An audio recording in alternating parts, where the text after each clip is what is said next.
সাদি গৌরভক্তবৃন্দ। হরে কৃষ্ণ কৃষ্ণ কৃষ্ণ হরে হরে, হরে রাম রাম রাম হরে হরে।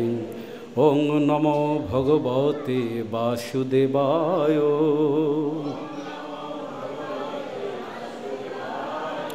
ওং নমো ভগবতে বাসুদেবায়। ওং নমো ভগবতে বাসুদেবায়। ছিলাম যখন মাতৃগর্ভে, একবার এসে দেখা দিলে, তারপরে যে কোথায় গেলে আর তো এলে না। ছিলাম যখন মাতৃগর্ভে, একবার এসে দেখা দিলে, তারপরে যে কোথায় গেলে আর তো এলে না। বলেছিলাম ভজব তোমায় জন্ম নিয়ে এই দুনিয়ায়, বলেছিলাম ভজব তোমায় জন্ম নিয়ে এই দুনিয়ায়। একদিনও তো বন্ধু তোমায় মনে পড়ল না। প্রাণবন্ধু রে, তোমার কাছে যাওয়া আমার আর তো হলো না। প্রাণবন্ধুরে, তোমার কাছে যাওয়া আমার আর তো হলো না। আমরা ভজন সাধন সব কিছু করি, চার নিয়ম পালন করি, নাম জপ করি, কিন্তু শ্রীমান মহাপ্রভু বলছেন, কোটি জন্ম বহু জন্ম করে যদি শ্রবণ কীর্তন, তবে নাহি কৃষ্ণ পদে পাই প্রেমধন। কৃষ্ণধন পেতে গেলে, কৃষ্ণ প্রেমধন পেতে গেলে আমাদের জীবনের লক্ষ্য তো কৃষ্ণ প্রেম প্রাপ্ত হওয়া, শুধু ওইটুকুই জানি। কৃষ্ণ প্রেম থেকে অ্যাকচুয়ালি প্রকৃতপক্ষে যাত্রা শুরু। লাদনী সার প্রেম, প্রেমের সার ভাব, লাদনী সার প্রেম। প্রেম থেকে স্নেহ, মান, প্রণয়, রাগ, অনুরাগ, ভাব, মহাভাব।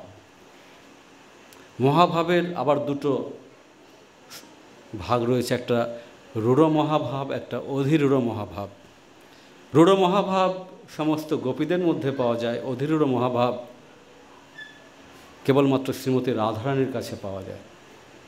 আমরা এত কিছু জানি না, কিন্তু কৃষ্ণ প্রেমেই পৌঁছতে পারছি না আমরা।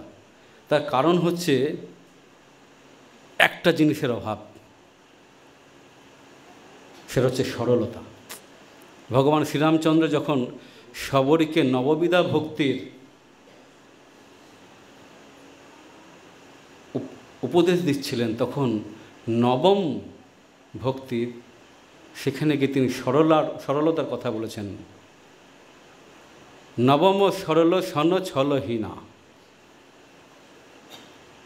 যতক্ষণ আমরা সরল হতে পারছি, কিন্তু এই সরলতার একটা খুব গুহ্য রহস্য রয়েছে, বাই বার্থ এটা আসে।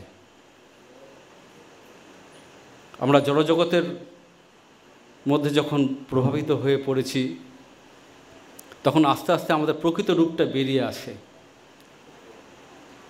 ভগবান দেখা দিয়েছিলেন, ছিলাম যখন মাতৃগর্ভে, একবার এসে দেখা দিলে, তারপরে যে কোথায় গেলে আর তো এলে না।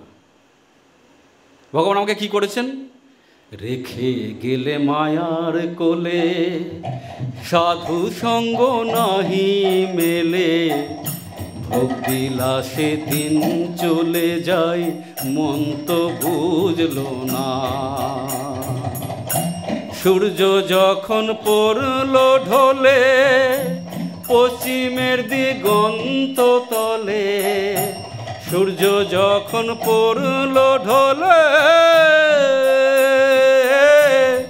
পশ্চিমের দিগন্ত তলে, তোমার কথা পড়লো মনে, দেহ চলে না। যখন সূর্য পশ্চিম দিগন্তে ঢলে পড়েছে তখন ভগবানের কথা মনে পড়েছে। সারা জীবন কুটিলতার মধ্যে দিয়ে নিজেকে কাটিয়েছি। যদি বুঝতে পারি যে আমার মধ্যে কপটতা রয়েছে, আমি আর সরল হতে পারবো না, এটা ঠিকই, কিন্তু কপটতাকে আমি রেকটিফিকেশন করতে পারি। আমি নিজেকে আইডেন্টিফাই করে যে এই জায়গাতে আমি কপট আচরণ করছি, আমি সেটাকে বন্ধ করতে পারি। সেটা জীবনের জন্য, ভক্তি লাভের জন্য, ভগবানকে লাভ করার জন্য অত্যন্ত জরুরি। একটা গল্প শোনাই। একটি মানুষ কোনো কাজকর্ম করতো না, শুধু খেত বাড়িতে বসে বসে। অনেক লোক এরকম থাকে, দেখা যায়। প্রচুর খেত আর ঘুমোতো। তো বাড়ির লোক অতিষ্ঠ হয়ে গেছে।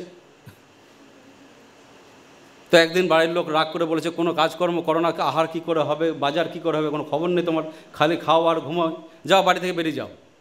ও রাগ করে বাড়ি থেকে বেরিয়ে গেছে। বেরিয়ে গিয়ে হঠাৎ দেখছে এটা খুব সুন্দর সুদর্শনা পুরুষ, গলায় কণ্ঠি, কপালে তিলক, বর্ণফুল মালা।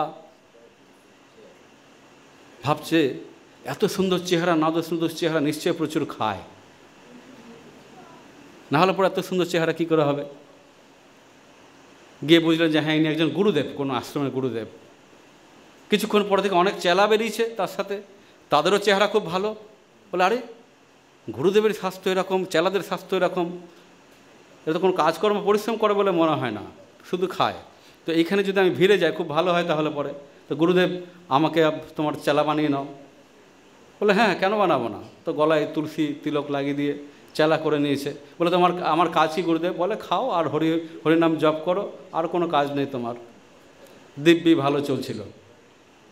হঠাৎ একদিন সকালবেলা ঘুম থেকে উঠে দেখে সবাই জপ করছে, কিন্তু হেসেলে রান্নার কোনো ব্যবস্থা নেই, কোনো উনুন ধরেনি, কিছু হয়নি।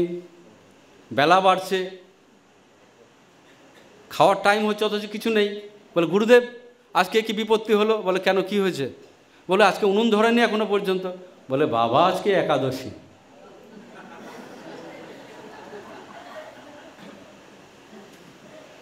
বলে একাদশী মানে? বলে আজকে না খেয়ে থাকতে হবে। বলে বাবা, আজকে যদি আমি একাদশী করি আমি আর দ্বাদশী দেখতে পাবো না। বলে কিন্তু বাবা, আশ্রমে থাকতে গেলে তো একাদশী করতেই হবে।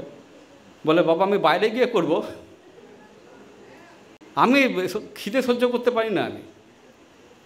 তো বাবা ভাবলেন যে নতুন ভক্ত, একদিনে তো হবে না, ঠিক আছে তুমি একটা কাজ করো, তুমি কিছু জিনিসপত্র নিয়ে নাও, আশ্রমের মধ্যে তো আর এসব হবে না, নদীর ধারে চলে যাও, সেখানে গিয়ে রান্না করে তুমি, হ্যাঁ, প্রসাদ জ্ঞানে এটা গ্রহণ করতে হবে, ভগবানকে ভোগ লাগাবে, লাগিয়ে তুমি প্রসাদ জ্ঞানে সেটা আহারটা গ্রহণ করবে। আমরা তো বৈষ্ণব, আমরা এমনি কিছু খেতে পারি না, পাপ ভক্ষণ হয়। বলে আচ্ছা ঠিক আছে। চলে গেছে নদীর ধারে, রান্নাবাড়ি সব, রুটি তরকারি সবজি সব তৈরি করেছে। গুরুদেবের কথা মনে পড়েছে, প্রসাদ জ্ঞানে গ্রহণ করতে হবে। তো সামনে খাবার তুলসী রেখে ভোগ লাগাচ্ছে। রাজা রাম আইয়ে, श्री राम आइए, मेरे भोजन का भोग लगाए, मेरे भोजन का भोग लगाए। राजा राम आइए, सीताराम आइए, मेरे भोजन का भोग लगाए। অনেকক্ষণ গান করেছে, কেউ আসে না। তখন বলছে, ও বুঝতে পেরেছি, ওখানে তো প্রত্যেক দিন পোলাও, পায়েস, কত কিছু হয়, আর আমি এখানে শুকনো রুটি, নদীর জল, এগুলো দিয়েছি বলে তুমি আসছো না। তো শুনে রাখো ভগবান, আজকে যদি ওখানে যাও তুমিও মারা পড়বে। ওখানে কিন্তু উনুন ধরেনি, খেতে চাও তো আমার কাছে এসো। কি সরল মনোভাব দেখুন, ভগবানকে এটা ডাইরেক্ট বলে দিচ্ছে। হঠাৎ দেখে যে ভগবান উপস্থিত, ভগবান শ্রী রামচন্দ্র এবং সীতা দেবী। ওদের চক্ষু চরকাজ হয়ে গেছে, আরে আমি একজনের আইটেম তৈরি করেছি, আর এসছে দুজন, কি হবে এখন? আমি তো দুজনে করেছি, ভগবান একটু খাবে, আমি একটু খাবো, এরা দুজন মানে আমাকে নিয়ে তিনজন, তাহলে তো আজকে আমার একাদশী করতেই হবে। যাকে দুজন যখন চলে এসছে দেখতে ভারী মিষ্টি, দারুণ দেখতে। ঠিক আছে ভগবান, তোমরা যখন এসছো তো ভোগ পাও, কোনো ব্যাপার না। ভগবান ভোগ পেয়েছে, বলে ভগবান তুমি যখন আসবে পরের বার একাদশীতে তো কজন আসবে একটু আগে থেকে বলে দিও, আমি সেই মতো বানিয়ে রাখবো। তো পরের একাদশী এসছে, তো গুরুদেবকে বলেছে গুরুদেব একটু সামান আমাদের যা জিনিসপত্র একটু বাড়িয়ে দিতে হবে। বলে কেন? বলে দুটো ভগবান আছে ওখানে, একটা না, আমাকে এনে তিনটা। তো পরের দিন আবার ডেকেছে, রাজা রামাইয়ে শ্রীরামাইয়ে মেরে ভোজন কা ভোগ লাগায়ে, আমার মেরা ভোজন কা ভোগ লাগায়, মানে আমি খাবো সেই জন্য তুমি এসো। খানিকক্ষণ পরে দেখে উপস্থিত, বাঁদিকে সীতামা, ডান দিকে লক্ষণ। আবার অবস্থা খারাপ, আরে একজনকে ডাকে দুজন আসে, দুজনকে ডাকে তিনজন আসে, এ কি অসুবিধা। তো সেদিনও একাদশী হয়েছে। আবার বলেছে প্রভু তুমি যাচ্ছ যাও, কিন্তু পরের একাদশীতে কজন আসবে আগে থেকে বলে যাও আমাকে। তো ঠিক আছে, গুরুদেবকে বলেছে গুরুদেব একজনকে ডাকে দুজন আসে, দুজনকে ডাকলে তিনজন আসে, কজন আসবে কোনো ঠিক নেই, তুমি একটু বাড়িয়ে দাও। বলে ক কেজি লাগবে? বলে 8 সের আটা লাগবে। বলে 8 সের আটা একা তো খেতে পারবে না, নিশ্চয় বিক্রি করে। আচ্ছা ঠিক আছে, ওকে দিয়ে দাও, পেছন পেছন চলো কি করে দেখব। আবার ওখানে গিয়ে গান করেছে। হঠাৎ দেখে ভগবান শ্রীরামচন্দ্র প্রকট হয়ে গেছে, একদম পুরো রাম দরবার, রাম লক্ষ্মণ ভরত শত্রুঘ্ন মা সীতা, সাথে হনুমান পর্যন্ত এসছে। বলে তুমি প্রভু একটা বানরও সাথে করে নিয়ে এসছো, তোমাকে বারবার বলি যে কজন আসবে আগে থেকে বলে যা, তুমি কিছুই বলো না। ঠিক আছে প্রভু, তুমিও যেরকম আমিও সেরকম, আজকে আমি রান্নাই করিনি, আমি সব জিনিসপত্র রেখে দিয়েছি, তুমি রান্না করো আর খাও। তো ভগবান কি করবে, মুচকি হেসে লক্ষ্মণজিকে বলছেন যে তুমি রান্নার ব্যবস্থা করো, ভরতকে বলছেন তুমি কাঠের ব্যবস্থা করো। তো ভরতজি কি করেছেন, উনুন ধরিয়েছেন, লক্ষ্মণ রান্না করেছেন, আর সীতামা সবাইকে যখন প্রসাদ বিলি করছেন, অনন্ত কোটি সাধু সন্ন্যাসী সব হাত বাড়িয়েছে, মা আমাকে একটু দাও, মা আমাকে একটু দাও, মা আমাকে একটু দাও। হচ্ছে আরে যাও, একটু পাওয়ার সম্ভাবনা ছিল, এই এত সাধু এসছে আমি আর পাবো না। এদিকে গুরুদেব এসে বলছে বাবা কি হচ্ছে এসব? বলে দেখুন না গুরুদেব, কত ভগবান এসছে, কত সাধু এসছে, বই কোথায়, আমি তো কিছু দেখতে পাচ্ছি না। বলছে কি প্রভু, আমার গুরুদেব কেন তোমাকে দেখতে পাচ্ছে না? আমার গুরুদেব এসছে, আমার গুরুদেব কত মহান, কত কিছু শিখেছি তার কাছ থেকে, গুরুদেব কত কিছু জানে, তুমি আমাকে দেখা দিচ্ছ, দিয়ে আমাকে বিপদে ফেলে দিচ্ছ, গুরুদেব কিছু বুঝতে পারছে না, আমাকে উল্টো ভাবছে, তুমি গুরুদেবকে দেখা দাও। বলে না বাবা, তুমি যা যা বলেছো সব ঠিক আছে, সব সত্যি, কিন্তু গুরুদেবের মধ্যে একটা কমা আছে। বলে কি? তোমার গুরুদেবের মধ্যে সরলতার অভাব আছে, তাই আমি তাকে দেখা দেব না, দর্শন দেব না। গুরুদেব বলে কি গুরুদেব আপনার মধ্যে নাকি সরলতার অভাব? গুরুদেব নয়ন জলে ভেসে যাচ্ছেন, হ্যাঁ বাবা ঠিকই বলেছে, আমার মধ্যে সরলতার অভাব। প্রভু গুরুদেব তো স্বীকার করেছে, আবার কৃপা করুন। তখন গুরুদেবকে ভগবান শ্রীরামচন্দ্র দর্শন দিয়েছেন। জয় শ্রীরাম, জয় শ্রীরাম, জয় শ্রীরাম। তো ভগবান বলছেন যে আমি সরলতা পছন্দ করি, সরল পছন্দ করি, কিন্তু যদি প্রশ্ন আসে যে ভগবান তুমি তো সরল ভক্ত পছন্দ করো, তুমি নিজে কি সরল? তুমি নিজে সরল? না, তুমি কিন্তু সরল না প্রভু, একদম ডাইরেক্ট কেস কোর্টে উঠে গেছে। শ্রীমান রাধারানী বলছেন তুমি কপট, তুমি ধূর্ত। শ্রীমদ্ ভাগবতমের 10ম স্কন্ধের 47 অধ্যায়ে উদ্ধব গোপী সংবাদে শ্রীমতী রাধারানী বলছেন, মধুপকিতব বন্ধ মা স্পৃশাঙ্ঘিং শপথনা কুচবিলুলিত মালা, কুমকুম স্মশ্র ভীর্ণ, বহতু মধুপতি স্তন, মানিনীনাং প্রসাদম, যদুসুদসী বিরম্বে, দুস্তজস্তৎবিরম্ব,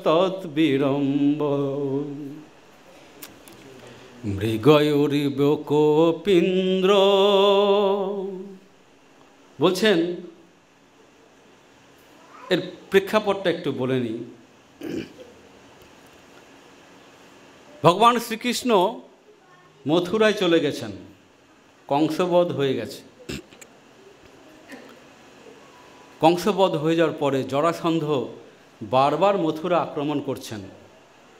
মথুরাবাসী অতিষ্ঠ হয়ে মিটিং করেছেন, সবাই মিলে রাজসভায় দরবার করেছেন, পঞ্চায়েত গঠন করেছেন, করে তাতে সিদ্ধান্ত হয়েছে যে বারবার যে জরাসন্ধ আমাদেরকে আক্রমণ করছেন তার জন্য কে দায়ী? এই কৃষ্ণ বলরাম দায়ী। আর যদি কৃষ্ণ বলরামকে মথুরা থেকে বার করে দেওয়া হয় তাহলে কিন্তু আমাদের আর কোনো বিপদ থাকবে না। এই সিদ্ধান্ত কৃষ্ণ বলরামকে জানানো হলো যে তোমরা মথুরা থেকে প্রত্যাগমন করো, মথুরা থেকে চলে যাও। ভগবান শ্রীকৃষ্ণ এই কথা শুনে তার ক্রন্দন চেপে রাখতে পারছেন না, বুক ফেটে যাচ্ছে। তার মনে পড়ছে ব্রজগোপীদের কথা, মনে পড়ছে শ্রীমতী রাধারানীর কথা। তিনি এক কোণায় দাঁড়িয়ে ডুবন্ত সূর্যের দিকে তাকিয়ে গাইছেন, রাধে শ্রী রাধে, রাধে জয় শ্রী রাধে, রাধে শ্রী রাধে, রাধে জয় শ্রী রাধে, রাধে শ্রী রাধে, রাধে জয় শ্রী রাধে। বলো রাধে জয় শ্রী রাধে, রাধে জয় শ্রী রাধে। রাধে রাধে বলে কৃষ্ণের নয়ন জলে বক্ষ ভেসে যাচ্ছে, এমন তোমার পেছন থেকে উদ্ধব এসছেন। উদ্ধব এসে বলছেন যে তুমি ক্রন্দন করছো জড়জাগতিক মানুষের মতো। এই জগতে সংযোগ আর বিয়োগের নিয়ম তো রয়েছে। যেরকম সমুদ্রের ঢেউতে কিছু বালি এক জায়গাতে হয়, আবার যখন চলে যায় তখন বালিগুলো আবার বিচ্ছেদ হয়ে যায়।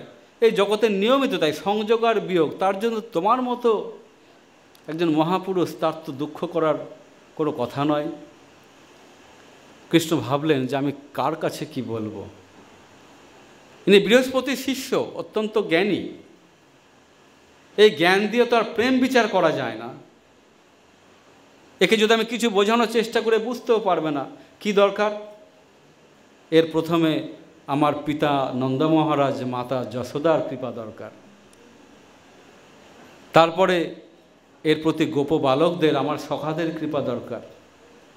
তারপরে ব্রজগোপিনীদের কৃপা প্রাপ্ত হওয়া দরকার। তারপরে শ্রীমতী রাধারানীর কৃপা যদি প্রাপ্ত হয় তবে সে বুঝতে পারবে, না হলে বুঝতে পারবে না। তখন তিনি নিজের নূপুর পরিয়ে দিয়ে, নিজের কণ্ঠের মালা ধারণ করে দিয়ে উদ্ধবকে বৃন্দাবনে পাঠিয়েছেন। উদ্ধব মহারাজ প্রথমে নন্দ মহারাজ যশোদা মায়ের কাছে গিয়েছেন। তাদের কাছে গিয়ে দেখছেন মায়ের চোখের জলে নদী বন্যা বয়ে যাচ্ছে। নন্দ মহারাজ ক্রন্দন করতে করতে করতে স্রোতে নদীর মতো হয়ে গিয়েছে। মায়ের দুধের ননির যে ভাণ্ড শুকিয়ে গেছে।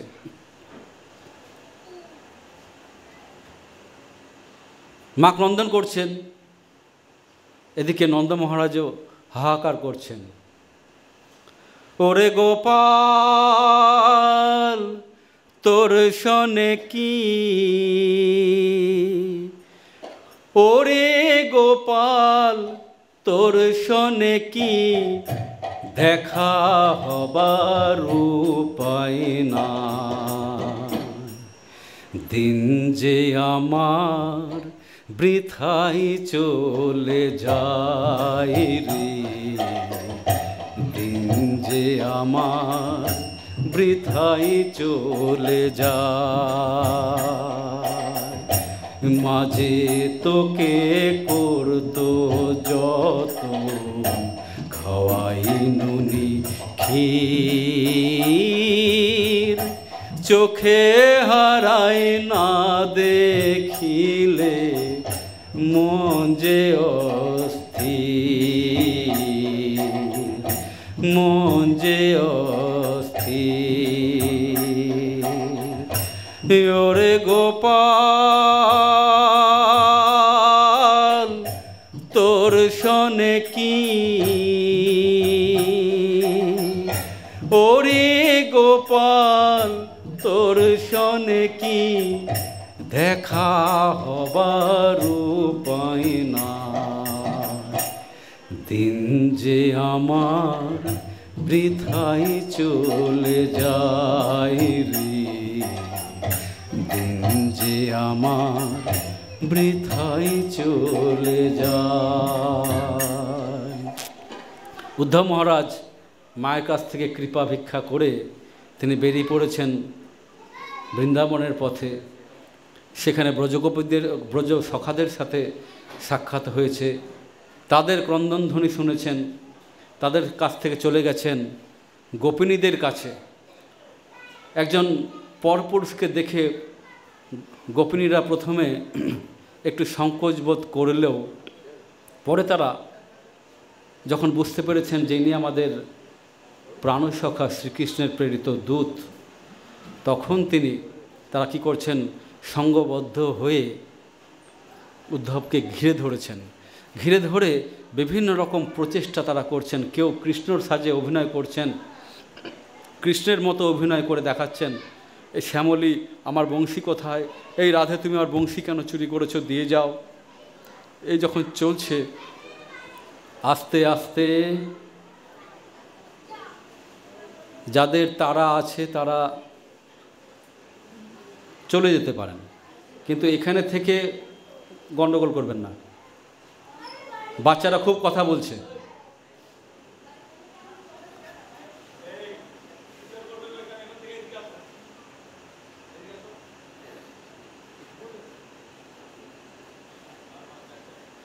এই কৃষ্ণ প্রেম রস যারা আস্বাদন করতে চান তারা থাকুন, আর যাদের অসুবিধা হতেই পারে বিভিন্ন কাজকর্মে তারা প্রস্থান করতে পারেন, কোনো অসুবিধা নেই। তো হঠাৎ উদ্ধব দেখছেন যে একজন অতীব সুন্দরী রমণী, তিনি পাগলের মতো ক্রন্দন করছেন, জড় বস্তুর মধ্যে অপ্রাকৃত চিন্ময় বস্তুকে খোঁজার চেষ্টা করছেন। তিনি ক্রন্দন করছেন, কবে কৃষ্ণ ধন পাব, ও আর হিয়ার মা ঝারে থব, ও আমি কবে কৃষ্ণ ধন পাব, ও আর হিয়ার মা ঝারে থব, ও আমি জুড়াইব তাপিত পরাণ গো, ও আমি জুড়াইব তাপিত পরাণ, সাজাইয়া দিব হিয়া, ও আমি বসাইব প্রাণ প্রিয়া, ও আমি নিরখিব সে চন্দ্র বয়ান গো, ও আমি নিরখিব সে চন্দ্র বয়ান। হে সজনী, হে সজনী, কবে মোর হইবে সুদিন। হে সজনী, কবে মোর হইবে সুদিন। হে সজনী, কবে মোর হইবে সুদিন। সে প্রাণনাথের সঙ্গে কবে বা ফিরিব রঙ্গে। সে প্রাণনাথের সঙ্গে কবে বা ফিরিব রঙ্গে। সুখময়ী যমুনা পুলিন। হে সজনী, সুখময়ী যমুনা পুলিন। হে সজনী, সুখময়ী যমুনা পুলিন। উদ্ধবজি বুঝতে পেরেছেন শ্রীমতী রাধারানী ছাড়া ইনি আর কেউ নন। ইনি ছুটে গিয়ে শ্রীমতী রাধারানীর চরণ স্পর্শ করতে গিয়েছেন। এমন সময় শ্রীমতী রাধারানী একটি ভ্রমরকে দেখতে পেয়েছেন। সেই ভ্রমরটি বারবার শ্রীমতী রাধারানীর চরণে গিয়ে বসছে। শ্রীমতী রাধারানী বিলাপ করতে করতে বলছেন, মধুপকিতব বন্ধ মা স্পৃশাংঘিং শপথ না, মা স্পৃশাংঘিং শপথ না। এই ওহে ধূর্ত ভ্রমর, তুমি আমার চরণ স্পর্শ করো না। যে বলেছে চরণ স্পর্শ করো না, উদ্ধবজিও থেমে গেছেন। আরে বাবা, চরণ স্পর্শ, যদিও রাধারানীর ভ্রমরকে বলেছেন, উদ্ধবজি আর চরণ স্পর্শ করেননি। তিনি ধরে নিয়েছেন না, নিশ্চয়ই কোনো কারণ আছে, আমার শ্রীমতী রাধারানীর চরণ স্পর্শ করার যোগ্যতা এখনো হয়নি। তাহলে ভ্রমরটিকে বহুদিন শ্রী রাধা বিরহে কাতর হয়ে ভগবান শ্রীকৃষ্ণ ভ্রমর রূপ ধারণ করে ভ্রমর অবতার হয়ে যে শ্রীমতী রাধারানীর চরণ স্পর্শের ঘ্রাণ আজ পর্যন্ত কেউ নেয়নি, সেটাকে সেই রাধারানীর পদকমলের চরণ কমলের গন্ধ নেওয়ার জন্য ভগবান শ্রীকৃষ্ণ ভ্রমর রূপ ধারণ করে ভ্রমর অবতার হয়ে বারবার শ্রীমতী রাধারানীর চরণে পতিত হচ্ছেন। আর শ্রীমতী রাধা বলছেন, দূর হও, দূর হও, দূর হও। আমি বুঝতে পেরেছি তুমি ধূর্ত শ্রীকৃষ্ণের তুমি বন্ধু। মধুপকিতব বন্ধ মা স্পৃশাংহিংসবৎনা। তোমার ওই যে দুটো শুং থাকে, সেখানে দেখো কুমকুম লেগে আছে। আমি বুঝতে পেরেছি যে এটা দেখে বুঝতে পেরেছি, তার কারণ কৃষ্ণ যখন আমাদেরকে আলিঙ্গন করেন, আমাদের বক্ষের কুমকুম তার মালায় লাগে। তুমি সেই মালায় গিয়ে বসেছিলে, সেই কুমকুম তোমার শ্মশ্রুতে লেগেছে। তুমিও যেমন তোমার গুরু কপট, তুমিও তেমনি কপট। ভ্রমর তো গুঞ্জন গুঞ্জন করছেন, রাধারানী আর উত্তেজিত হচ্ছেন যে তুমি বারবার কেন এর গুণগান করছো আমার কাছে? তোমার প্রভুকে যাও বলে দাও, তার জগতে প্রচারকের অভাব নেই। নারদ মুনি, ব্যাস মুনি থেকে শুরু করে সবাই প্রচার করে চলেছেন ভগবান শ্রীকৃষ্ণের। অদ্ভুত ব্যাপার। যারা প্রচারক, যেমন টিভিতে বিজ্ঞাপন দেয়, খারাপ জিনিসের বিজ্ঞাপন অনেক বড় বড় তারকারা দেয়, কোটি কোটি টাকা নেয়। অথচ ভগবান শ্রীকৃষ্ণের প্রচার করার জন্য যত প্রচারক আছে, তারা কেউ পয়সা নেয় না, বিনা পয়সায় কাজ করে দিন রাত। মানে ঘর বাড়ি সংসার সব ছেড়ে দিয়ে শুধু এই করছে, শুধু প্রচার করছে, তাই লিখে লিখে যাচ্ছে। ব্যাসদেব, বাল্মীকি সবাই লিখে দিয়ে যাচ্ছে। আর এই ঘটনা, এরকম প্রচারক পাওয়ার ফলে তোমার প্রভু ফুলে ফেঁপে উঠেছে, অভিমান হয়েছে, যার জন্য আমাদের মতো সহজ সরল ব্রজবালাদেরকে সে ত্যাগ করেছে। যাও, দূর হটো, তুমি কেন বারবার আমার কাছে আসছো? বলে দাও যে দরকার নেই।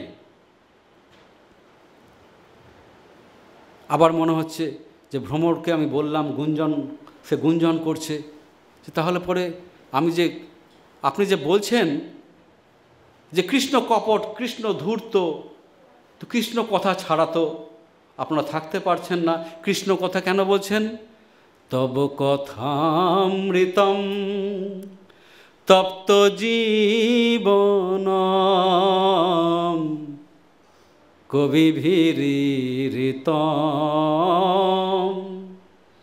কলমশাপহম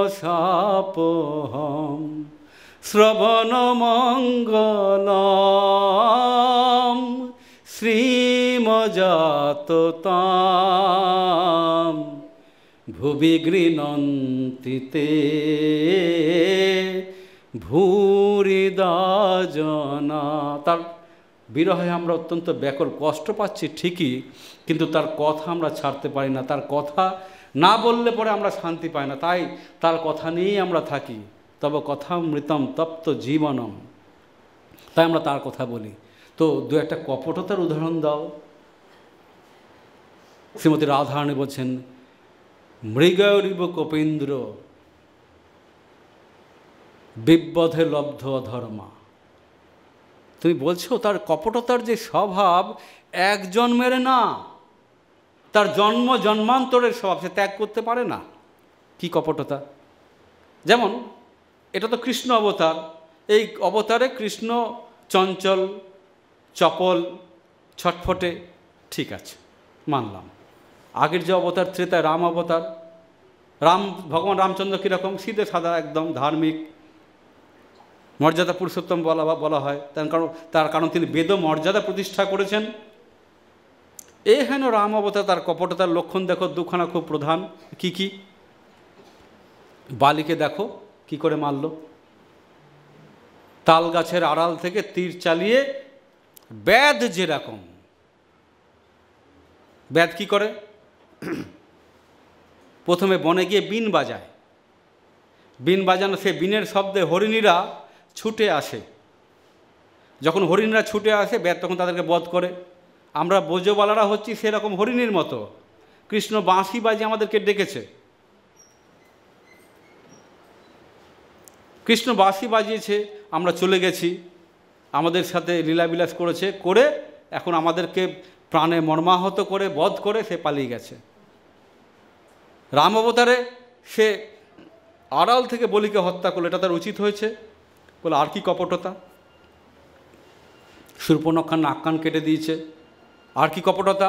তার আগের অবতারে দেখো, বলির সর্বস্ব হরণ করে দিয়েছে। আমরা বলি কপটতা, কিন্তু তার তো উকিলের অভাব নেই।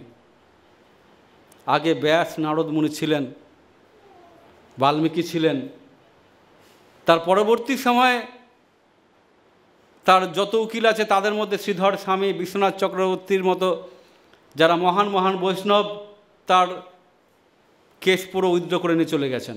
বলে কীরকম? তুমি যে কপট বলছো এটা ঠিক কপটতা নয় এটা। বলে কেন? বলে ওখানে বালির দোষ ছিল। কি দোষ ছিল? ভগবানকে জিজ্ঞাসা করেছে বালি, যখন সিংহমুখ পর্বতে সুগ্রীব বসে আছে, সাথে হচ্ছে হনুমান, দূর থেকে দেখতে পাচ্ছেন। তখন টেলিস্কোপ দূরবীন ছিল কিনা জানি না, চোখের জ্যোতি হয়তো বেশি ছিল। দূর থেকে দেখতে পাচ্ছেন দুজন বনচারী এগিয়ে আসছেন। সুগ্রীব ভয় পেয়ে গেলেন। ভয় পেয়ে গিয়ে হনুমানজিকে আদেশ করলেন যে যাও তো, গিয়ে দেখো এটা বালির প্রেরিত কোনো দূত কিনা, আমাদেরকে নিধন করার জন্য আসছে কিনা, যাও তুমি একটা ব্রাহ্মণের ছদ্মবেশে যাও। হনুমান যে ব্রাহ্মণের ছদ্মবেশে গেছেন, গিয়ে হনুমান যেহেতু চিনতে পেরেছেন তার গুরুদেবকে, তিনি জিজ্ঞাসা করছেন আপনি কি সমস্ত বিশ্বব্রহ্মাণ্ডের মালিক? রামচন্দ্র হাসলেন। তো দুজনের ভক্ত ভগবানের মিলন হয়েছে। হনুমানজি নিবেদন করলেন আপনি তো রঘুপতি, পাহাড় আছে শৈলপতি সুগ্রীব, তিনি আপনার দাস। ভগবান এক কথায় গ্রহণ করে নিয়েছেন। চেনে না জানে না আমার দাস কেন? তার কারণ ভগবান জানতেন এ মিথ্যা কথা বলেনি। তার কারণ জীবের স্বরূপ হয় কৃষ্ণের নিত্য দাস। তাই শৈলপতিও শ্রীরামচন্দ্রের দাস। তো তিনি খুব অসুবিধার মধ্যে আছেন, তার স্ত্রী হরণ করে নিয়ে গেছে তার দাদা বালি, আর এদিকে তো আপনার স্ত্রী হরণ হয়েছে, তো দুজনের মধ্যে যদি সখ্য হয় দুজন দুজনকে উপকার করবেন, তো চলুন। সুগ্রীব ভগবান শ্রীরামচন্দ্রকে দিকে বিশ্বাসই করতে পারছেন না যে এরকম একটা ছাল বলকল পড়া মানুষ বালিকে হত্যা করতে পারে। পরীক্ষা নেবে, বলে আপনি পারবেন বালিবধ করতে? শুনহ সুগ্রীব মারিহু একহি বান, ব্রহ্ম রুদ্র শরণাগত গয়ে ন উপরিহ প্রাণ। শোনো সুগ্রীব, আমি একটা বাণ চালাবো বালিকে মারার জন্য, ও ব্রহ্মা রুদ্র যার কাছে যাক ও আর বাঁচবে না। বলে এত সোজা? ঠিক আছে, তুমি ওই যে দুন্দুবি রাক্ষসীর অস্থি তাল লক্ষ লক্ষ বছর ধরে পড়ে আছে, উল্টাও দেখি। একটা তীর চালালো, উল্টি গেল। আরে তো বিশাল ব্যাপার। আচ্ছা ঠিক আছে, একটা বাণ চালিয়ে সপ্ত তাল বিদ্ধ করো। চালিয়ে দিল, আরে পরীক্ষায় পাস। বলে ঠিক আছে, আমি তাহলে পরে বালিবধ করতে যাই। সুগ্রীব বলছে প্রভু আমি যাই। বলে হ্যাঁ যাও। তো ময়দানে নেমেছে, বালির সাথে সুগ্রীবের প্রচণ্ড যুদ্ধ হয়েছে, প্রচণ্ড পিটানি খেয়েছে বালি। রাস্তায় যখন দেখছে যে প্রাণ রক্ষা হচ্ছে না, আর যার সাথে আমি সন্ধি করেছি এ তো মহাছল মহাকপট, আমাকে বলল হেল্প করবে কিন্তু কিছুই করে না, চুপচাপ দাঁড়িয়ে দাঁড়িয়ে দেখছে, দৌড়ে পালিয়ে এসছে। বলে আমার দাদা না, এটা সাক্ষাৎ যম, আমি প্রাণ ভরে পালিয়ে এসেছি প্রভু। কিন্তু আপনি যে বললেন আমাকে সাহায্য করবেন, কোথায় আপনার প্রতিজ্ঞা? আপনি তো কিছুই করলেন না, বরঞ্চ আমার গায়ে দেখুন কত ব্যথা হয়েছে। তো ভগবান শ্রীরামচন্দ্র বলছেন এক রূপ তুম দো ভ্রাতা, তোমরা দুই ভাই দেখতে একই একটাই রূপ। আমি কাকে বাণ চালাবো আমি চিনতে পারছি না। আমি যদি তীর চালাই, বালির বদলে যদি ভুল করে সুগ্রীবের বুকে গিয়ে তীর লাগে, তাহলে পরে মিত্রতার অপমান হবে না? আমি এর জন্য আমি তীর চালাইনি। আপনারা কি বলেন, ভগবান রামচন্দ্র সত্যি কথা বলেছে? জোরে বলুন, সত্যি কথা বলেছে না? সত্যি কথা বলেন, ভগবান রামচন্দ্র মিথ্যা কথা বলছেন? হ্যাঁ, এক রূপ তুম দো ভ্রাতা। ভগবান রামচন্দ্র সত্যিও বলেননি, মিথ্যেও বলেননি। আমাদের বুঝতে ভুল হয়েছে। তার কারণ স্বয়ং ভগবান তামাম বিশ্ব ব্রহ্মাণ্ডের মালিক, তিনি যদি বলেন যে আমি চিনতে পারছি না কোনটা বালি কোনটা সুগ্রীব, এ কথা মানা যায়? যখন পার্বতী মা একা একা বনের মধ্যে দণ্ডকারণ্যে ঘুরে বেড়াচ্ছেন, সেদিন তো চিনতে অসুবিধা হয়নি। সেদিন বলেছেন হে সতী, তুমি তোমার বিরিঞ্চি শিব ছাড়া, শিব রহিত অবস্থায় তুমি একা একা কেন বনের মধ্যে ঘুরছো? যেদিন ইন্দ্রের পুত্র জয়ন্ত কাকের রূপ ধারণ করে শ্রীমতী সীতামায়ের বুককে ঠোকর দিচ্ছিলেন, সেদিনও চিনতে ভুল হয়নি। আর যদি ভগবান বলেন যে আমি ভুল করছি, আমি বুঝতে পারছি না কোনটা বালি কোনটা শিব, কোনটা সুগ্রীব, তাহলে তো আমাদের মধ্যে ভুল হয়ে যাবে। আমরা কোনোদিনই আর ভগবানকে পাবো না। তার কারণ আমরা তো পদে পদে ভুল করছি, আর স্বয়ং স্বয়ং ভগবানের মধ্যে যে ভুল থাকে, তাহলে আমাদের ভুল ভ্রম কি করে নিরাময় হবে? তো ভগবান কি বলতে চাইলেন? এক রূপ তুম ভাতা দো। তুলসীদাসজির শ্রী রামচরিত মানসের এই উক্তিটি লেখা রয়েছে। তার কারণ অতি গুহ্য।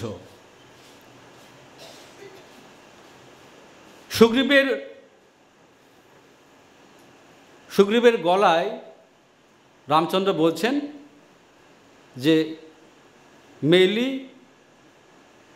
সুমনাকে মালা, তুমি সুমনার মালা পরিয়ে দাও, তাহলে পরে আমি চিনতে পারবো যার মালা গলায় আছে সে হচ্ছে সুগ্রীব, যার মালা নেই সে হচ্ছে বালি। এ কথাও ঠিক না। তার কারণ যখন বালি প্রাণত্যাগ করছেন, যখন বাঁচার আর কোনো লক্ষণ নেই, শ্রীরামচন্দ্র আড়াল থেকে তাকে তীর মেরেছেন, তখন প্রাণ ত্যাগের আগে তার গলার দিব্য স্বর্ণ রত্ন মালা তিনি সুগ্রীবকে অর্পণ করেছেন। তার সোনার মালা আগে থেকেই ছিল, সেটা দেখেও বোঝার দরকার ছিল। আর একটা জিনিস দেখুন, আমাদের সামনে ইলেকশন গেল, দেখবেন যারা হেরে গেছে তাদের ওজন কমে গেছে, তাদের চেহারার রূপ লাস্য একটু কমে গেছে, আর যারা জিতে গেছে রূপ ফেটে বেরোচ্ছে একদম।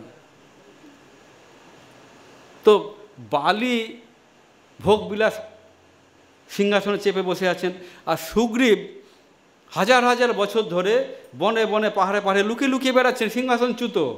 তার কি আর সেরকম কলেবর দেহ রূপ থাকবে? থাকবে না। সেটা দেখেও চেনা যায় না। ভগবানের কাছে সব সমান। সমসর্বেষু ভূতেষু, সমস্ত ভূত হচ্ছে আমার কাছে সমান, কিন্তু আমি ডিফারেন্স করি, আমি সেপারেট করি, আমি আলাদাভাবে পক্ষপাতিত্ব করি। কাদেরকে? ভক্তকে। এক রূপ তুম ভাতা দো, তোমাদের দুসরো ভাতা একই রকম দেখতে, কেউ কাউকে ভক্ত বলে মনে হচ্ছে না। তাই ভক্ত বেশ তোমাদের দরকার। ওখানে উপস্থিত রয়েছিলেন সদ্গুরুদেব হনুমানজি। মাতাজি কিছু বলছেন? হনুমানজি সেখানে উপস্থিত রয়েছেন। তিনি এর আগে শ্রীরামচন্দ্রের প্রতি শরণাগত করিয়েছেন, কিন্তু দীক্ষার যে পূর্ণ বিধি তিনি প্রদান করেননি, তিলক দেননি, তুলসী মালা কণ্ঠে জড়িয়ে দেননি। তার কারণ হনুমানজির প্রতি যে, গুরুদেবের প্রতি যে ভাব, শিষ্যের যে ভাব, কীরকম ভাব? গুরু সাক্ষাৎ পরব্রহ্ম, এই যে ভাব, এই ভাবের অভাব ছিল।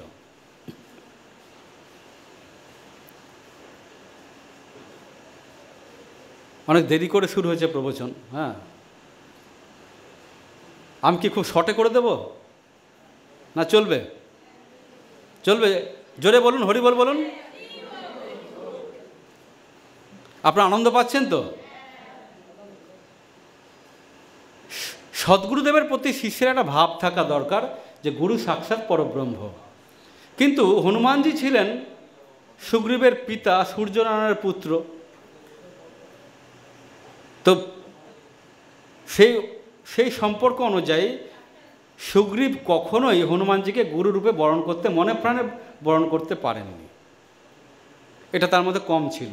তাই হনুমানজিও তাকে দুটো অভাব রেখে দিয়েছিলেন, কণ্ঠে তিলক দেননি আর গলায়, এই কণ্ঠে তুলসী দেননি আর কপালে তিলক দেননি। যা যে বৈষ্ণব বেশ তার মধ্যে ছিল না। এই প্রসঙ্গে একটু বলে রাখি যে গুরুদেবের প্রতি প্রত্যেকটা শিষ্যের যতক্ষণ না এই ভাব আসছে যে গুরু সাক্ষাৎ পরব্রহ্ম, ততক্ষণ কিন্তু শিষ্যের উন্নতি শুরু কোনোভাবেই করা সম্ভব নয়।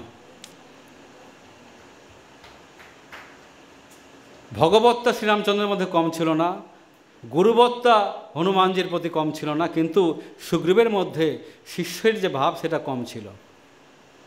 সদ্গুরুদেবের কীরকম একটা উদাহরণ দিই। আমরা যখন কোনো কিছু গ্রহণ করি প্রসাদ রূপে, যেমন ধরুন ক্ষীর তৈরি হবে, ক্ষীর তো ডাইরেক্ট হয় না, জমিতে ধান হয়। তো আমরা কি ধানটাকে নিয়ে গিয়ে ভগবানের সামনে রেখে দিই, তুমি খাও? আমরা ধানটাকে ছাড়াই। এখন কলে গিয়ে ছাড়ানো হয়। ধানের দুটো পত্র থাকে, একটা জ্ঞান, একটা বৈরাগ্য, মাঝখানে চালটা হচ্ছে শুদ্ধ ভক্তি। ধানটাকে ছাড়িয়ে চাল বার করা হয়। চাল নিষ্কাশন করার পরে সেটাকে দুধ, এলাচ, কর্পূর এগুলো মিলিয়ে ফোটানো হয়, ক্ষীর বানানো হয়, তাতে কেশর যুক্ত করা হয়, তুলসী লাগিয়ে ভগবানকে নিবেদন করা হয়। এই যে প্রসেসটা, এটাকে বলা হয় আমানি করা। তবে গিয়ে ভগবানের ভোগ্য রূপে স্বীকৃতি লাভ করে। তো গুরুদেব কি করছেন, আমাদের মতো যারা আকাট ধান, আমাদের কিছুই হয়নি, কোনো গুণ তৈরি হয়নি, কোনো শরণাগতি নেই, কিচ্ছু নেই আমাদের মতো মানুষকে কৃপা করে নাম দিয়েছেন, নাম সংস্কার করেছেন, গলায় কণ্ঠি বেঁধেছেন, তিলক দিয়েছেন, মন্ত্র দিয়েছেন, গুরুদেবের কাছে নিয়ে ভগবানের কাছে নিয়ে গেছেন। হে ভগবান, তুমি একে স্বীকার করো। ভগবান বলছে না না না, একে আমি কেন স্বীকার করব? বলে না না ভগবান, এ তোমার শরণাগত। বলে কোথায় শরণাগত? এ তো আমার সম্পর্কে কিছুই জানতো না, তুমি নিয়ে আসলেই হবে। তুমি মিষ্টি মিষ্টি কথা বলে আমার কথা শুনে শুনে পটি পাটি ফিট করে ফেলেছো। না না না, আমি একে নেবো না, তোমার জিনিস তুমি রাখো। বলে কেন আমি রাখবো? আমি আপনার কথা শুনবো না, আমার গুরুদেবের কথা শুনবো। বলে কেন, কি হয়েছে? বলে আমার গুরুদেব বলেছে যে তুমি জগতের যত বস্তু তুমি পাবে সব কিছু আগে ভগবানকে নিবেদন করবে। তা আমি আমানি করেছি, করে তোমাকে নিবেদন করছি, আর তুমি বড় বড় কথা বলছো। তুমি বলো নি যৎ করসি যদস্নাসি যজ্জ হসি দদাসি যৎ যৎ তপস্বী কন্তে তৎপুরুষ কুরুষমদর্পণম, কি যা কিছু খাবে, যা কিছু পাবে সব আমাকে আগে নিবেদন, তুমি তো বলেছো। আমি তোমাকে নিয়ে এসেছি, তুমি গ্রহণ কর। বলে না না না, আমি একে গ্রহণ করতে পারবো না। বলে কেন গ্রহণ করতে পারবে না? বলে আমার যোগ্য না। বলে তোমার যোগ্য না, এটা আবার কি কথা বলছো? তোমার যোগ্য না, এ তোমার নিজজন, তোমার যোগ্য না বলছো। বলে কে বলেছে আমার নিজজন? আরে বাবা, বুক চাপড়ে তুমি বলেছো মামৈবাংশ জীবলোকে জীবভূত সনাতন, এই জীব অনিত্য কাল থেকে আমার অংশ, তুমি বলেছো, আর এখন বলছো তোমার। বলে না না না, আমি একে নিতে পারবো না, আমার এখনো যোগ্য হয়নি। বলে আরে বাবা, ধরো গাছের উপরে কেউ একজন উঠেছে, ওরে ধপাস করে পা পিছলে পড়ে গেছে, হাত ভেঙে গেছে, ডাক্তারের কাছে গেছে। ডাক্তার বলছে যে আরে এ তো হাড় ভেঙে গেছে হাতে, প্লাস্টার করতে হবে। ডাক্তার কি করছে, প্লাস্টার করেছে, করে একটা দড়ি বেঁধে গলায় ঝুলে দিয়েছে। এবার যদি পেশেন্ট বলে যে ও ডাক্তারবাবু, হরে কৃষ্ণ, ও ডাক্তারবাবু আমার হাত প্লাস্টার করেছেন ঠিক আছে, তো আমার গলায় হাতটা কেন ঝুলালেন? ডাক্তার কি বলবে? আরে বাবা, হাতটা তোমার ভেঙেছে, আমার তো ভাঙেনি। তোমার হাত ভেঙেছে, প্লাস্টার আমি করে দিচ্ছি, তোমার হাত তো আর আমি আমার গলায় ঝুলাতে পারবো না, যার হাত তাকে তো ঝুলাতে হবে। তো তোমার এই মামৈবাংশ জীবলোকে জীবভূত সনাতন, তোমার নিজের জীব মায়ার ধাক্কা খেয়ে পড়ে গিয়ে হাত ভেঙে গেছে মনে করো। আমি গুরু ডাক্তার, আমি প্লাস্টার করে দিয়েছি, কার গলায় ঝুলবে? তোমার গলায় তো ঝুলতে হবে। কিছুদিন রাখো না, কিছুদিন রাখো, ডাক্তার যেরকম কিছুদিন রাখে, তারপরে হাড় পুরো জুড়ে যায়। কিছুদিন রাখলে পরে তোমার সাথে পুরো জুড়ে যাবে, অনিত্যকালের জন্য, নিত্যকালের জন্য, অনন্তকালের জন্য তোমার সাথে সম্পর্ক জুড়ে যাবে, তুমি রাখো। ভগবান বলছে না না না, আমি তবু রাখতে পারবো না। বলে কেন? তুমি না কৃপা সিন্ধু। বলে কৃপা সিন্ধু হলে কি হবে? আমি একে কতবার মানুষের জন্ম দিয়েছি, জনম জনম ঘুরে ঘুরে, কত মাঝে গর্ভে ধরে, বেঁধে মোরে মায়ার ডোরে, ভুলাই সাধনা। জনম জনম ঘুরে ঘুরে, কত মাঝে গর্ভে ধরে, বেঁধে মোরে মায়ার ডোরে, ভুলাই সাধনা। আত্মেন্দ্রিয় প্রীতি কামনা, দেবার এবার জম যাত না। আত্মেন্দ্রিয় প্রীতি কামনা, দেবার এবার জম যাত না। কৃষ্ণেন্দ্রিয় প্রীতি বাসনা, আর তো হলো না। প্রাণবন্ধুরে, তোমার কাছে যাওয়া আমার আর তো হলো না। ভগবানের নয়ন জল ভিজে গেছে, বলছে এসে এসে আমি তোমাকে গ্রহণ করছি। এই যে ভগবান গ্রহণ করলেন একমাত্র সদ্গুরুর কৃপার দ্বারা। ভগবান বশীভূত হয়ে আমাদের মতো অযোগ্য জীবকে তিনি স্থান দিয়েছেন। এখানে সদ্গুরু হচ্ছেন হনুমানজি। তিনি শক্ত সামর্থ্য, তিনি দীক্ষা পরে আগে ভগবানের চরণে সুগ্রীবকে আত্মসমর্পণ করেছিলেন। তো যখন বলছে যে এক রূপ তুম ভাতা দো, তার মানে সুগ্রীবের মধ্যে কোনো বৈষ্ণব বেশ নেই, ভক্তের কোনো লক্ষণ নেই। তো তাকে কণ্ঠী বাঁধতে হবে, তিলক পরাতে হবে, ভগবান নিজে করবেন না, সেখানে আচার্য তত্ত্ব লক্ষণ রয়েছেন। তাকে তিনি আদেশ দিলেন যে তুমি ওকে সুমনার মালা, সুমনা মানে হচ্ছে মনকে যে সুমন করে, হলায়ুদ শব্দকোষে সুমনা তুলসী বলা হয়েছে। তো তুলসীর মালা লক্ষণজি বেঁধে দিলেন কার গলায়?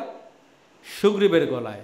আর ভগবানের চরণ রজ নিয়ে তিলক করে দিলেন। যখন তিলক করে দিয়েছেন তখন এবার সুগ্রীব যুদ্ধে অবতীর্ণ হয়েছেন। বালি যখন তাকে প্রহার করতে গেছেন তখন সেই প্রহার যেন ভগবানের অঙ্গে লাগছে। কেন? সুগ্রীব হচ্ছেন শরণাগত ভক্ত। যখন ভক্তকে কেউ আঘাত করছে ভগবান তা তখন সহ্য করতে পারেন না।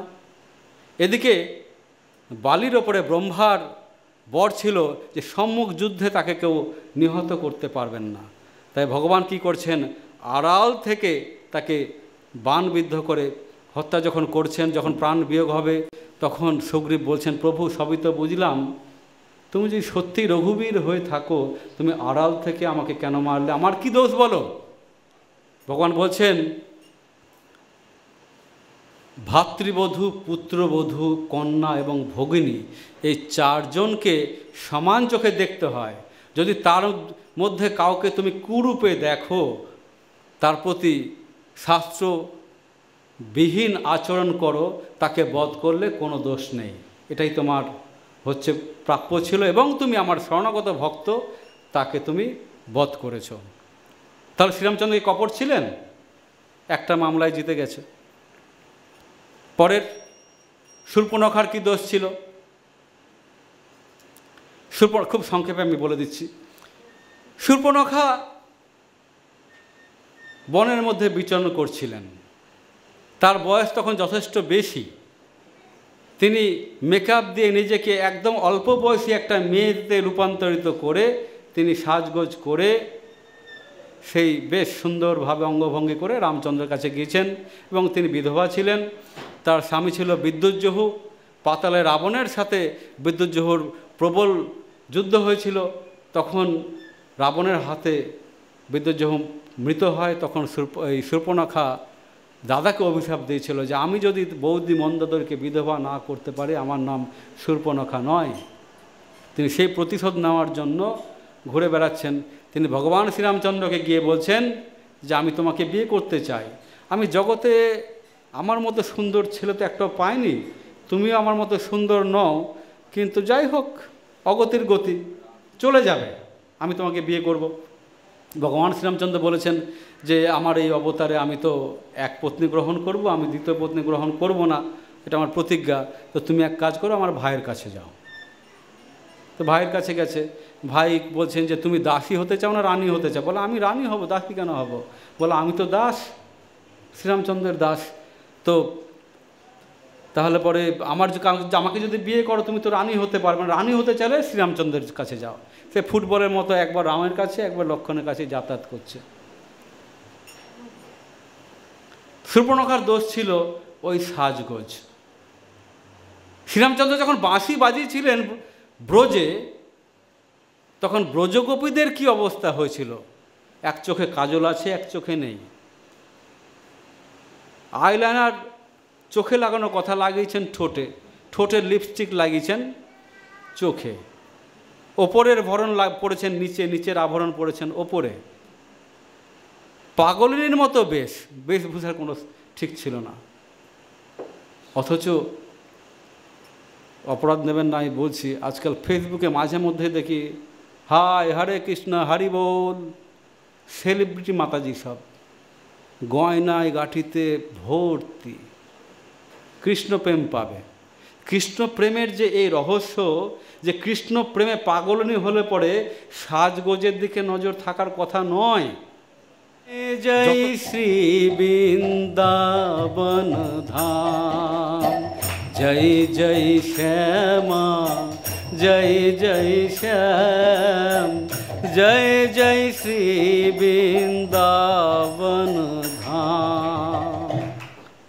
তো শূর্পণখা ওরকম সেজে গুজে গিয়েছেন। যদি ওরকমভাবে আমরা সেজে গুজে নিজেকে ওইভাবে তৈরি করে যাই, ভগবান ওটা চান না।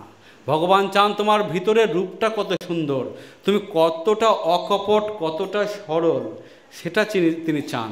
যদি আমরা ওরকম করি তাহলে পরে শূর্পণখার মতো অবস্থা আমাদের হবে। কেউ কোনো প্রশ্ন করলেন? এ তো গেল শূর্পণখার কথা, সংক্ষেপে বললাম। এরপরে আসছে বলি মহারাজ। সেখানেও শ্রীমতী রাধারানী, অ্যাকচুয়ালি রাধারানী এগুলো আমরা বলছি যে কপট, কিন্তু একটা প্রেমের উচ্চ স্তরের অবস্থা। অনেক সময় জড়জগতেও প্রেমিক প্রেমিকে অভিমান করে বলে দুষ্টু, আসলে দুষ্টু না, কিন্তু মানে তুমি খুব ভালো, এই তুমি খুব দুষ্টু, মানে তুমি খুব ভালো, এটা বুঝতে হয়। এখানে যে শ্রীমতী রাধারানী যখন তাকে কপট বলছেন, ধূর্ত বলছেন, আসলে তিনি তার প্রশংসাই করছেন। বলি মহারাজের নাকি সর্বস্ব হরণ করেছেন। কি করে হরণ করলেন? আমাকে যদি বলে যে হঠাৎ করে ভগবান প্রকটিত হয়ে গেছেন, যে তুমি সংকল্প করো, করে তোমার যা যা কিছু আছে দিয়ে দাও। আমি যদি বলি হ্যাঁ ভগবান, আমার যা যা কিছু আছে আমি তোমায় সব দিতে রাজি আছি, লোকে ভাববে বা খুব দানিত, বাড়ি ঘর স্ত্রী পুত্র কোনো সব দিয়ে দিল ভগবানকে। আসলে এটা আমার মূর্খতা। আরে বাবা, যতক্ষণ আমি বুঝতে না পারছি যে সমস্ত কিছুই তো ভগবান, ততক্ষণ নেওয়া দেওয়ার প্রশ্ন আছে। যখন আমি বুঝে যাব যে জগতের সমস্ত কিছু আমি পর্যন্ত তাকে আর কিছু দেওয়ার থাকে? দেওয়ার থাকে না। আমি যখন বুঝে যাব যে সমস্ত কিছুই ভগবান, এখানে আবার কপটতা আছে। অনেকে গোপালকে শয়ন দিয়ে বৃন্দাবনে চলে যায়, অযোধ্যায় চলে যায়, ঘুরতে বেরিয়ে যায় 2 সপ্তাহ 1 মাস। বলে কেন? বলো কত বাড়িতে তো ভোগ লাগে, সব জায়গায় তো গোপাল, ওই জায়গায় খেয়ে নিও। এগুলো কিন্তু এক ধরনের কপটতা। ভালোবাসা থাকলে গোপালকে যদি নিজের মতো করে স্নেহ কেউ করে, ওইভাবে ঘুম পাড়িয়েও চলে যেতে পারবে না, বলতেও পারবে না তুমি অন্য বাড়ি থেকে খেয়ে নাও। অন্য বাড়িতে রাখার নিয়ম আছে, তাকে সেবার দক্ষিণা দিয়ে রাখতে হয়। তো এই ধরনের কপটতা। তো যখন বুঝে গেলাম যে জগতের সমস্ত কিছু শুধু স্বীকার করতে হবে যে হে ভগবান, তোমাকে তো আমার দেওয়ার কিছু নেই, তার কারণ এ সব কিছুই তো তোমার, আমি তোমাকে কী দেব? তুমি আমাকে নাও, তোমার চরণে স্থান দাও। তো বলি মহারাজকে যখন বলেছেন হাতে গঙ্গা জল দিয়ে সংকল্প করো যে সব কিছু দেবে আমাকে, বলি মহারাজ হ্যাঁ দেব। বেটে ব্রাহ্মণ, বটুক ব্রাহ্মণ। গুরু শুক্রাচার্য বলেছেন যে খবরদার, একে তুমি কিছু দিও না, সর্বস্ব তোমার হরণ করবে। এই সাক্ষাৎ বিষ্ণু জানার পরেও বলি মহারাজের মধ্যে দাতার অভিমান। কী নেবে বলো? মাত্র ত্রিপাদ ভূমি চাই। যখনই দেব বলেছে, বড় হয়ে গেছে, বিরাট রূপ ধারণ করেছে, গোটা বিশ্ব দখল করে নিয়েছে। তৃতীয় পা কোথায় রাখবে? নাভি থেকে একটা বড় পা চরণ বার করেছে, বার করে বলি মহারাজ বলেছে আমার চরণে রাখো প্রভু, আর কোথায় রাখবে? আর তো জায়গা নেই। মস্তকে রেখেছেন। এই দৃশ্য দেখার জন্য ব্রহ্মাকে ডেকেছে। ব্রহ্মা বলছে প্রভু, তুমি তো আমাকে শুধু চরণ ধুয়ে দিয়েছো, সারা জীবন খালি তোমার চরণ ধুয়ে গেছি, কোনোদিন তোমার চরণ মাথায় পাইনি। আর একজন হাই লেভেলের গেস্ট আছে, বাবা ভোলানাথ, তাকে ডেকেছে। বলে প্রভু, তোমার চরণ ধোয়া জল আমি জটাই পেয়েছি, কিন্তু তোমার চরণ পাইনি। উচ্চকোটির ভক্ত প্রহ্লাদ মহারাজকে ডেকেছে। বলে তোমার কোনো বক্তব্য আছে? বলে হ্যাঁ প্রভু, আমি একটা ছোট্ট প্রবচন করতে চাই। বলো কি প্রবচন করবে? যে প্রভু, তোমার মতো দয়ার সাগর কৃপালু আর পৃথিবীতে এই জগতে কেউ নেই। বলে কেন? বলে মানুষের হাতে যদি টাকা কড়ি ধন সম্পদ পড়ে, মানুষ তখন কি করে?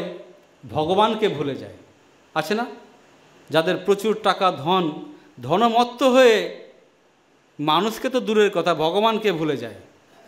শুধু ভগবানকে ভুলে তা না, সে নিজেকেও ভুলে যায় যে আমার কোনো ক্ষমতা নেই, কিছু নেই, আমি একজন সাধারণ মানুষ, এই কথা ভুলে যায়। সে নিজেকে অনেক প্রভাব প্রতিপত্তিশালী মানুষ মনে করে। তো তুমি আমার নাতিকে সেই ধনের প্রভাব থেকে রক্ষা করেছো। বলে আর কিছু? বলে সারা বিশ্বব্রহ্মাণ্ডে যে রেকর্ড কারো নেই, তুমি আমার মস্তকে তোমার করকমল প্রদান করেছিলে, মাথায় তোমার শ্রীহস্ত রেখেছিলে, কিন্তু আমার নাতি যেটা করে দেখিয়েছে আজ পর্যন্ত কেউ পারেনি। সেটা কি? তুমি তোমার চরণ কমল আমার নাতির মস্তকে তুমি রেখেছ। তো আমি আজকে ঘোষণা করছি যে তোমার সবচেয়ে বেশি কৃপা আমরা অসুরকুলই প্রাপ্ত হয়েছি। সুরকুল যারা দেব, এরা কিন্তু তোমার এত কৃপা পায়নি প্রভু। তো তখন ভগবান বলছেন যে তুমি তো একদম ফুল মার্কস পেয়ে পাস করে গিয়েছ। বিন্ধ্যাবলী, তোমার কিছু বক্তব্য আছে?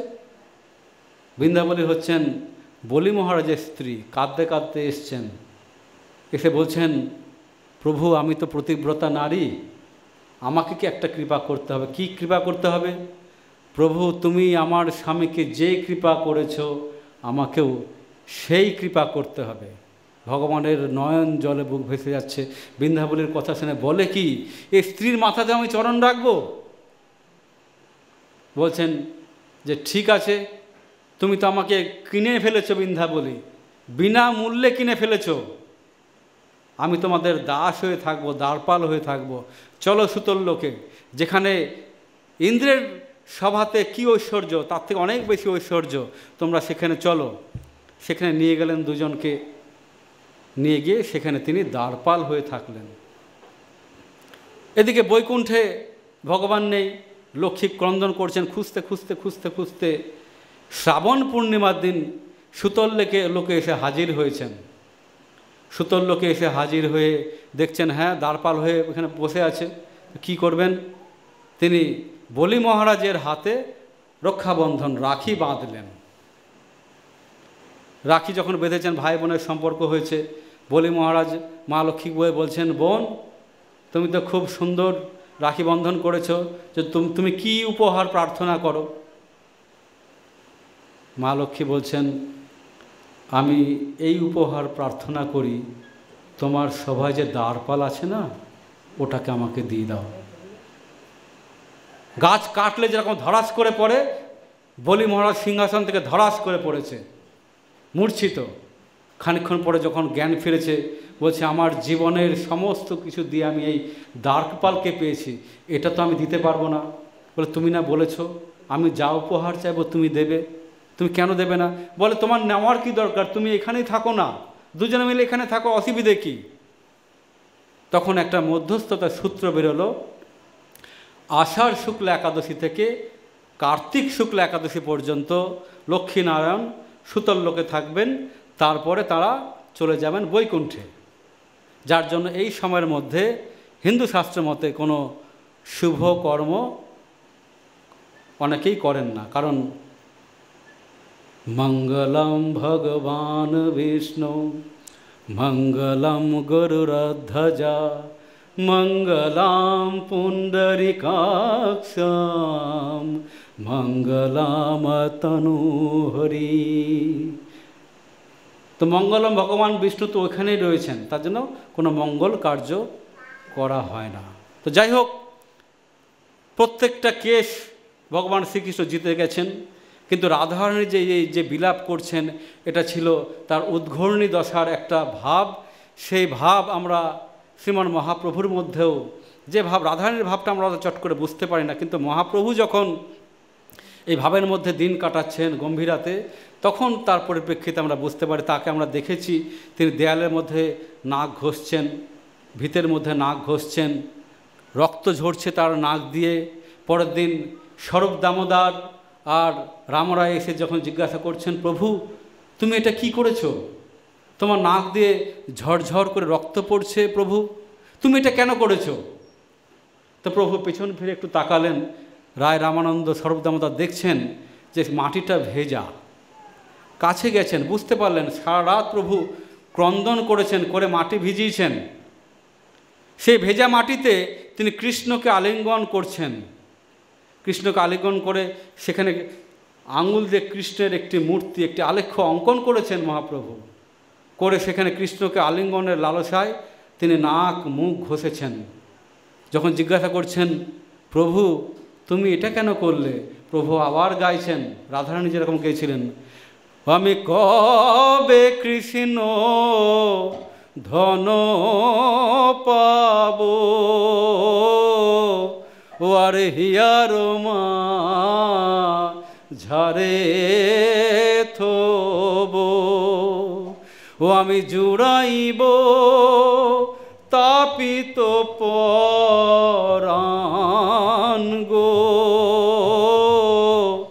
জুড়াইব তাপিত পরাণ, সাজাইয়া দিব হিয়া, ও আমি বসাইব প্রাণ প্রিয়া, ও আমি নিরখিব সে চন্দ্র বয়ান গো, ও আমি নিরখিব সে চন্দ্র বয়ান। হে সজনী কবে মোর হইবে সুদিন, হে সজনী কবে মোর হইবে সুদিন, হে সজনী কবে মোর হইবে সুদিন। সে প্রাণনাথের সঙ্গে কবে বা ফিরিব রঙ্গে, সে প্রাণনাথের সঙ্গে কবে বা ফিরিব রঙ্গে। সুখময়ী যমুনা পুলিন, হে সজনী সুখময়ী যমুনা পুলিন। হরে কৃষ্ণ কৃষ্ণ কৃষ্ণ হরে হরে, হরে রাম রাম রাম হরে হরে।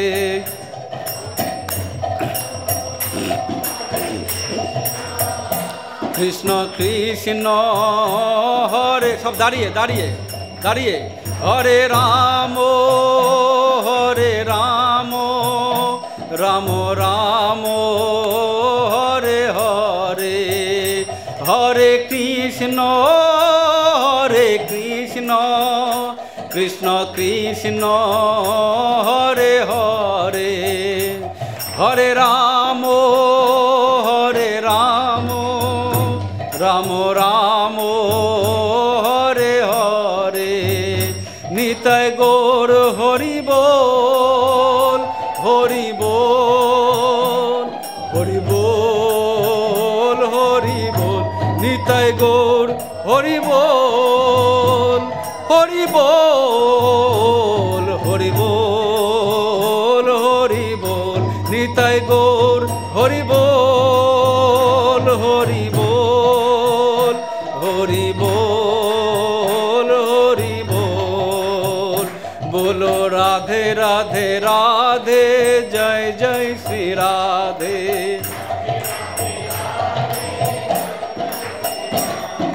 राधे राधे राधे, जय जय श्री राधे।